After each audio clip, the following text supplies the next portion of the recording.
So you just started playing Genshin Impact. You don't know which characters are good, you don't know which characters are bad. Yes, I know it's very overwhelming. But for now, in this video, I'm covering 15 tips for Genshin Impact players that are just starting out the game. And let's get started, shall we? Okay, so the tip number one and the most important one of all is to max out your stamina. And the only way where you can do this is to collect animalculi and geoculies and then submit it to the Statue of the Seven in Mondstadt and Liyue respectively. You can find the animalculi and geoculi all throughout Mondstadt and Liyue. And if you're ever exploring and you ever see a star symbol on your map, that is basically your oculi, okay? And I want you to collect them, okay? So there are like 65 of the animalculi and 130 of the geoculi. I want you to collect them and then submit it to the Statue of the Seven. Let me tell you an extra tip, okay? So this thing is called something called the interactive map, okay? I want you to go on Google and then type interactive map Genshin Impact. So this interactive map is basically, it's like it'll show you the location of all the animalculi and geoculi, and it will make your work a little easier, okay? It's quite helpful, and I did not know this when I first started playing Genshin Impact. Okay, so the tip number 2 is to take advantage of the reputation quest for some extra stuffs, okay? Now, in every region, you'll find someone that has a triangle symbol on top of their head, okay? I want you to go talk to that person, and after you're done talking, you'll get a dialogue of how's my reputation. I want you to click on that dialogue, and you'll get this screen. Now, this is where the main thing comes in, okay? So I want you to do all these 3 requests and then do only the 5-star one. After you have done this, you'll get another 5-star one. I want you to do 3 of them. Okay, you can only do 3, and this is weekly. And this is also applied to all the cities. So you can only do in one city at one time. The one in Liyue is more important, so I recommend you level up and do your reputation in Liyue first because of something called the condensed resin. So this is what a condensed resin looks like, and it's really helpful when you're just farming some resources for your characters.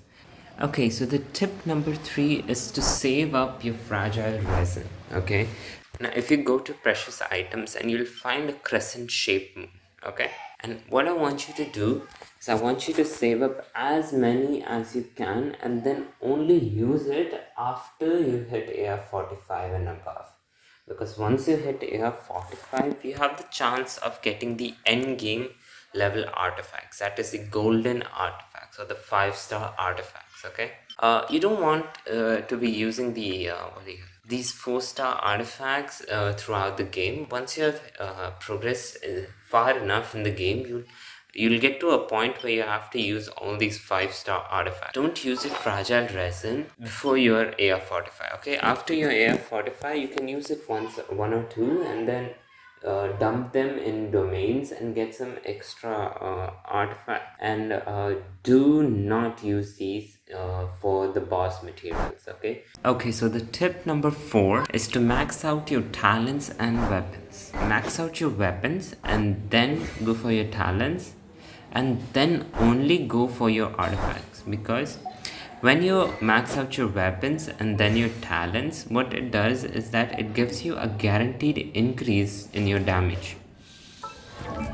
And when you farm for artifacts, it will only give you a slight increase in damage, and that too there is a slight chance for a small increase in damage, okay? So therefore it is recommended you max out your weapons and then go for talent. And that was tip number 4.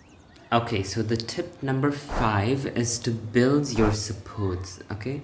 Genshin Impact is basically support impact. The main reason why you can see some characters doing big damage is because they have built. If you don't know who all supports that you should build, let me tell you the universal supports that you should build. Xiangling you can get it for free after you beat the Abyss Chamber 3. 4-3 chamber 3. Bennett you'll get by wishing. So and then Xingqiu, same by wishing. what I want you to do is build these 3 units. Okay, these 3 units are phenomenal. Okay, these are irreplaceable units, and after you get if you have gotten constellations for any of these, trust me, you would beat the game into a pulp. That's how strong these 3 characters are. Okay, so the tip number 6 is to not spread yourself too thin. Thing is that once you get like a new unit, you'll be motivated to build that unit until a certain point, and then you would leave the unit. And that's called spreading yourself too thin. This happens with many of the players in Genshin Impact. And what I want you to do is build one unit and then go to the other. Okay, don't build multiple units at one time. Okay, don't build Xingqiu, Xiangling, Bennett, Sino, Child, Diluc all at the same time. Okay, build one character. Okay, if you're done building Xiangling, go to Bennett. If you're done building Bennett, go to Xingqiu. If you're done building Xingqiu, go to Kazuha.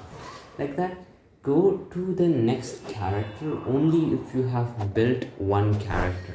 So tip number 7 is to save Primogems and not use them carelessly. So once a wise man said, a Primogem is a Primogem is a Primogem. Now what this quote means is that stop wasting your Primogems.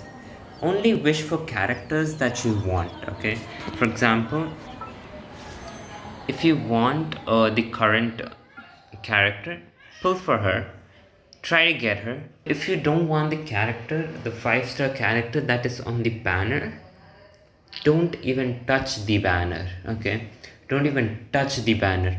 Building pity is not a real thing. It is just a waste of Primogems.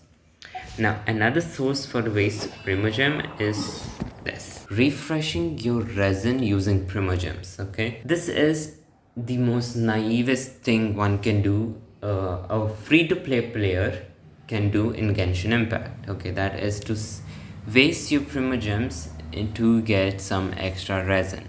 For an average player, I recommend you do not do this. Okay, it is a lot of Primogems, it is a lot of waste of Primogems, and you only get 60 resin, and you can only do it 6 times a day. Another source for waste of Primogems is this: buying levels using Primogems. Okay, this is the worst method you can spend your Primogems. Okay, don't do this.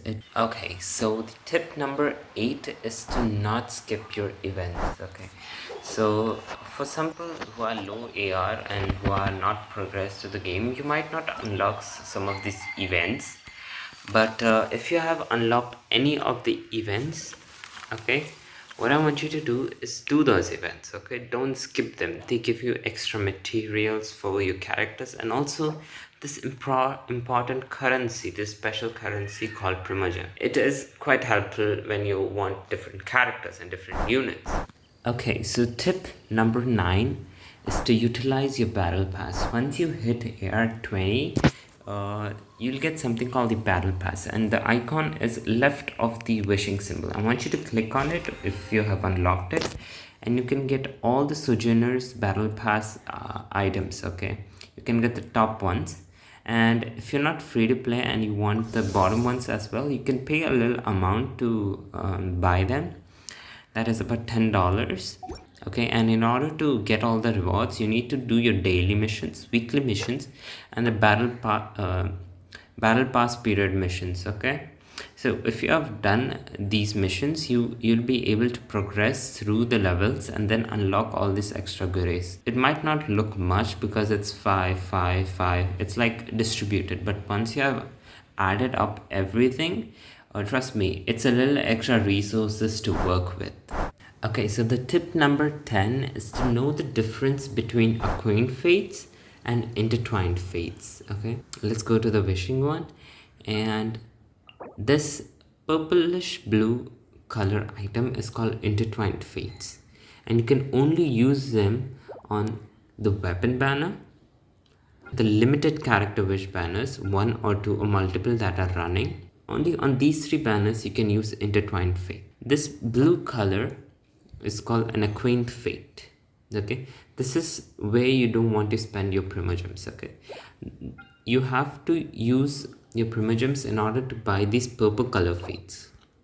Because if you progress through the game, you will get the Accquant fates naturally. So what I'm trying to say is, you can only use the purple color, that is the intertwined fates, for the limited characters, okay? And you can use the the Accquant fate on this banner and on this banner only. And you can buy these Accquant and intertwined fates here, but you want to ignore the Accquant fates and only go for the intertwined ones. Before I tell you the last 5 tips, if you're enjoying this video and you found this video helpful, I'll really appreciate it if you can book the like button and leave a comment down below whether this video was helpful or not. If it was helpful, I'll make another video covering a whole different 15 tips for Genshin Impact, and I will also do specific guides in order to beat certain bosses. Okay, now tip number 11, elemental resonance. Activate elemental resonance. You might be asking what elemental resonance is. Okay, so I want you to go to the party setup, and at the top you can see elemental resonance. And the way you can activate any of these elemental resonance is to have 2 characters of the same element on the team. If you have 2 fire characters, you get favored flames. If you have 2 hydro characters, you get soothing water, so on and so forth. There are 7 of them. Okay, so the newly added Dendro one will also give you sprawling greenery. Now, if you have 4 different elements, you get the 4 unique elements, that is protective canopy. Among them, the pyro one is quite a little important early game because of the increase of attack that you'll get. And yeah, if you're like a little higher AR and you're using characters like Ganyu and Ayaka, the double cryo will be quite helpful. If you're using characters like Shao, the double Geo would be quite helpful, like that. Okay, so early game, this elemental resonance would be the main source to buff your damage, because early game you cannot optimize your artifacts that much because you won't have access to the 5-star artifacts. Okay, so the tip number 12 is to do your weekly bosses. Weekly bosses, as the name suggests, you can only do them once a week. And you will get certain drops from those bosses that would be essential, and you need multiple of those essential materials that are dropped from the boss in order to level up your character's talents. If you don't know what the weekly bosses are, let me start naming them. You have Devolin, Wolf Boss, Aztaha, Child, the Raiden Shogun, Senora, Balladeer. Okay, so if you do these weekly bosses, they'll drop materials that will be essential for your character's talents. Okay, so I'll give you an example. If you do the Aztaha boss, you're gonna get something called the Gilded Scale. Okay, these are only dropped by Aztaha. So if you do Aztaha every week, you'll get all those drops where you can level up your Kazuha's talents. The tip number 13 is to do Expedition farming. Okay, go talk to Catherine and you will get something called the Dispatch character on Expedition. I want you to click on those and send your characters on certain expedition for some extra goodies that can help you here and there. Do your expeditions, okay? Those will give you a little extra resources to work with. So the next step is to do your daily commissions every time you log in, and that is every day. Okay, so every day when you log in, you'll get 4 daily commissions that will reward you with 10 Primogems each. And now 10 Primogems might not look that much, but if you have done your daily commissions for a month, those will give you some extra around 2000 to 2500 Primogems. I'm not quite sure, I haven't done the math. But what I'm trying to say is that just do your daily commissions whenever you have time, okay? These gives you Primogems that once you have saved enough of Primogems, you can wish on the character banners to get your favorite characters or your favorite weapon. So doing daily commissions is very important for those Primogems. And once you have done 4 commissions, if you come talk to Catherine, you'll get 20 extra Primogems, that is claim daily reward commissions. I haven't done them yet, so I won't get the 20 extra Primogems. It's even written here in the adventurous handbooks. If you go to commissions, you can get a bonus reward of 20 Primogems if you go talk to Catherine. Okay, so the tip number 5 is to not waste your Primogems on the standard banner. Now this is something like, it's very much related to tip number 7, that is not waste your Primogems, but I thought I would keep this as another tip to emphasize much on this. Okay, so once you have acquired 160 Primogems, you can buy either one of the intertwined fates or one of the Accquant fates. Now what I want you to do is not buy Accquant fates with the 160 Primogems. I want you to buy the intertwined fates, because the Accquant fates won't get you much on the standard banner, but on the other hand, if you buy the intertwined fates, save up tons of them, you can get the limited characters. Okay, so these limited characters are the game-changing characters such as Zhongli, Kazuha, Yelan, Nahida, Raiden, such characters. Okay, if you use Accquant fates, you'll only get the standard characters. If you use your intertwined fates, you can get the limited characters, and if you have a bad luck and you lose the 50-50, you'll get the standard characters. So it's a win-win on both ends, on both sides, if you buy the intertwined fate. Those were 15 tips for Genshin Impact beginners, and I hope you found this video helpful. If you did find this video helpful, I would appreciate it if you would hit the subscribe button and the bell notification so you don't miss out on any new videos and guides that I'll be posting on this channel. And that's all for now. I'll see you all in the next one. Bye bye. Okay, bye. Okay, bye.